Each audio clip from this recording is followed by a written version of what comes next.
Hello student, कैसे हो? आशा करता हूँ ठीक ही होंगे। तो आज मैं सीआरटी मैथमेटिक्स कक्षा 10 का एक्सरसाइज 5 चैप्टर 5 का इंट्रोडक्शन पार्ट देखेंगे।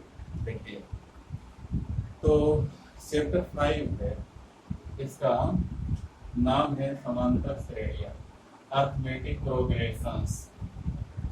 क्या होती हैं समांतर श्रेणियां देखेंगे। जैसे अगर हम कहें कि कोई लिख लें 1 3 5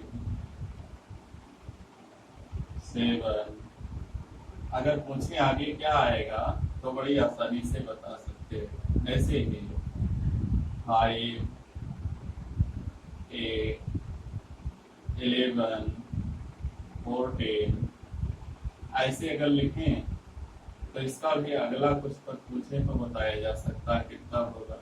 ऐसे ही लिख लें 16 12 8 4 0 -4, इसका भी अगला पद बता सकते हो क्या होगा। कुछ और लिख लेते हैं 2 5 8 11, इसका अगला पद बताया जा सकता है। तो कुछ ऐसे गणित में कुछ ऐसे अनुक्रम पाए जाते हैं जिनका अगला पद हम आसानी से बता सकते, कुछ विशेष नियमों पर आधारित होता है। तो कुछ ऐसे भी होते हैं जैसे 2 4 8 16 32, ये भी इसका भी अगला बता सकते हो। ऐसे है 1 है, 1/2 है, 1/4 है, 1/8 है, 1/16 है, इसका भी अगला पद बताया जा सकता है। तो लेकिन दोनों में कुछ अंतर है, दोनों तरह के अनुक्रमों में कुछ अंतर है। यहाँ जो हमने 3-4 अनुक्रम लिख रखे हैं, इसमें एक में हमने 2 जोड़ा तो 3 आया, 3 में 2 जोड़ा 5 आया। 2-2 का अंतर यहाँ बन रहा है, यानी 2-2 जोड़ते जा रहे हैं। इसमें 3-3 जोड़ते जा रहे हैं, यहाँ 4-4 घटाते जा रहे हैं, यहाँ 3-3 हर पद में जोड़ते जा रहे हैं। तो जब जोड़ने और घटाने से कोई श्रेणी बनती है, किसी अनुक्रम के पदों में कोई निश्चित संख्या जोड़ने या घटाने से अगली संख्या जब प्राप्त हो, अगला पद प्राप्त हो, तो उसको हम समांतर श्रेणी कहेंगे। ये सभी समांतर श्रेणियां हैं, लेकिन ये समांतर श्रेणी नहीं है, क्योंकि यहाँ पर 2 से गुणा करने पर यह पद मिल रहा है, यहाँ 2 से भाग देने पर अगला पद मिल रहा है। तो ऐसी श्रेणियां या ऐसे अनुक्रम जिनमें एक निश्चित संख्या जोड़ने या घटाने पर, जिसके किसी पद में एक निश्चित संख्या जोड़ने या घटाने पर अगला पद प्राप्त होता है, उस अनुक्रम को समांतर श्रेणी के नाम से जानते हैं। और इसमें कुछ पद हैं समांतर श्रेणी में, कुछ बातें हैं जिनको हमें जानना जरूरी होता है। तो देखते हैं क्या होता है। इसमें पद होते हैं जैसे पहला पद, दूसरा पद, तीसरा पद, चौथा पद। पहले पद को हम अक्सर A1, दूसरे को A2, तीसरे को A3 ऐसे प्रदर्शित करते हैं। और जो दोनों के बीच जो संख्या बार बार जोड़ी या घटाई जाती है, उसका नाम है सार्वंतर। सार्वंतर। अगर एक में मिला दें तो सर्वांतर। तो इसको D से लिखते हैं और इसका मान होता है, चाहे A2 - A1 कर दो, चाहे A3 - A2, चाहे A4 - A3, किसी भी पद में से उसके पहले वाला पद घटा देंगे। तो पद जो है A1 A2 A3 dot dot AN से लिखा जाता है।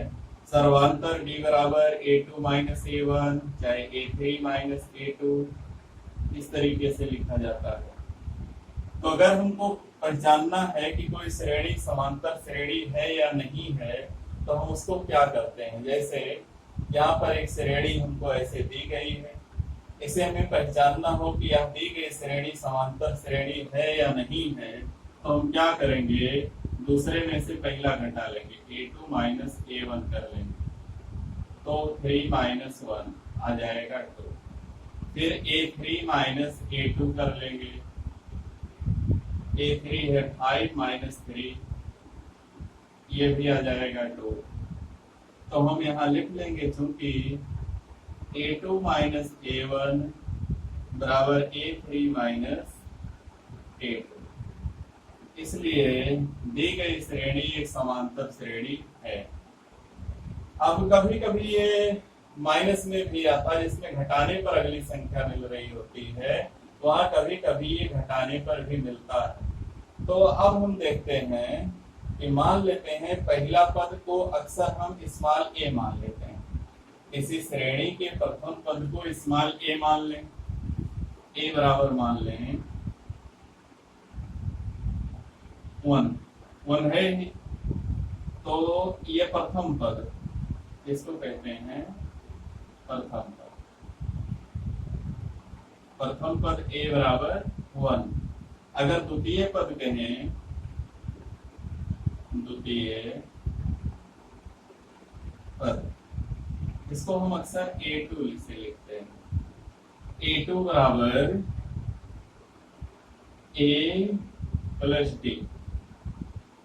पहले में हम सर्वांतर को जोड़ते हैं, a का मान 1 और दोनों के बीच जो अंतर है वो है 2 का, आ जाता है 1। तृतीय पद, तृतीय पद a3 बराबर a प्लस डी में फिर d जोड़ ले, a प्लस डी, ये हो गया a प्लस 2d। ऐसे चौथा पद a4 होगा, एक d और जुड़ जाएगा, हो जाएगा a प्लस 3d। अब देखिए अगर यहाँ a2 है तो यहाँ 1d हुआ, a3 है तो 2d हुआ, a4 है 3d हुआ। अब इसको हम a15 ले लें तो होगा a प्लस 15 से कम 14d, 14 बार d जोड़ देंगे। ऐसे ही an ले लें, a प्लस n से एक कम n माइनस 1 इंटू d। तो nवां पद का फार्मूला है, किसी समांतर श्रेणी का nवां पद बराबर a plus n minus 1 into d, जहां n जो है पदों की संख्या है। तो एक सूत्र हमको मिलेगा, सूत्र यहीं से हमको मिला भी है, तो सूत्र मिलेगा किसी समांतर श्रेणी का, समांतर श्रेणी को शॉर्ट में ऐसे समांतर श्रेणी या अंग्रेजी में AP, अर्थमेटिक प्रोग्रेशन का nवां पद,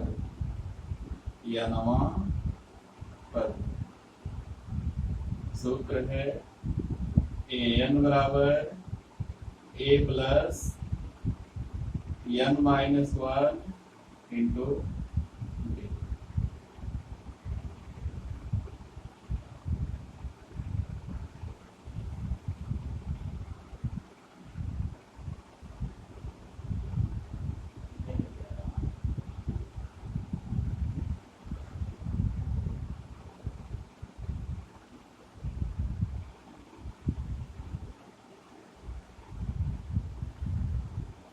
तो समांतर श्रेणी का जो हमको इसमें पढ़ना है nवां पद, देखते हैं क्या क्या है।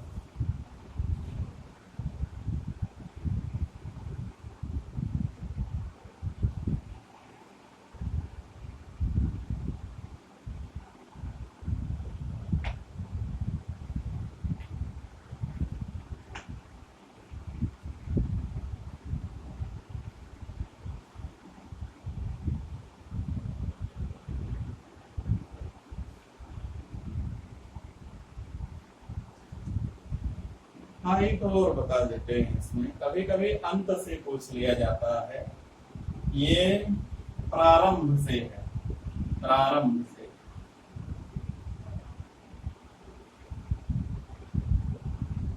प्रारंभ से अगर अंत से हो, अंत से यनवा पद, यनवा पद सूत्र होता है यल माइनस n माइनस 1 इंटू।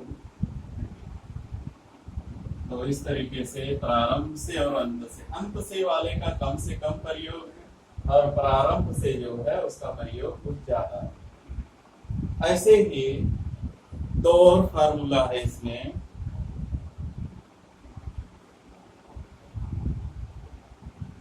एक है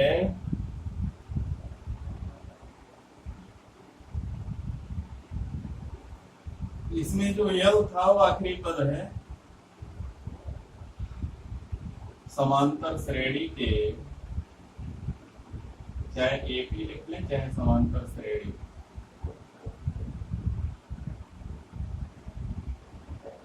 n पदों का योग, n पदों का योग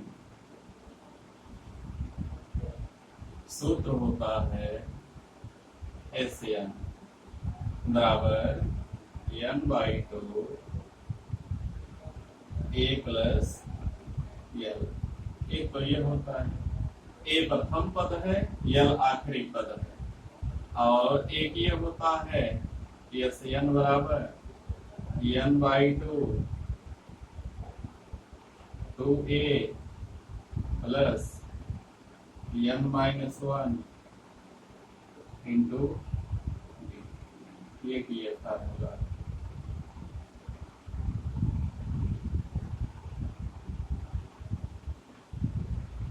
तो दो हैं n पदों का योग, SN बराबर n/2 a प्लस यल, जिसमें a प्रथम पद यल आखिरी पद है, और दूसरा n/2 2a plus n-1 into a। अगर पहला और आखिरी पद मालूम है तब इसका प्रयोग कर लेंगे, अगर पहला पद और सार्वंतर डी मालूम है तब इसका प्रयोग कर लेंगे। तो इस तरीके से दो सूत्र हैं यनवा पद निकाल, यन पदों का योग निकालने के। तो बस इसमें कक्षा 10 के सिलेबस में बस इतना ही है। तो अगर हमारा वीडियो पसंद आएगा तो वीडियो को लाइक कीजिए, शेयर कीजिए, चैनल को सब्सक्राइब कीजिए। धन्यवाद।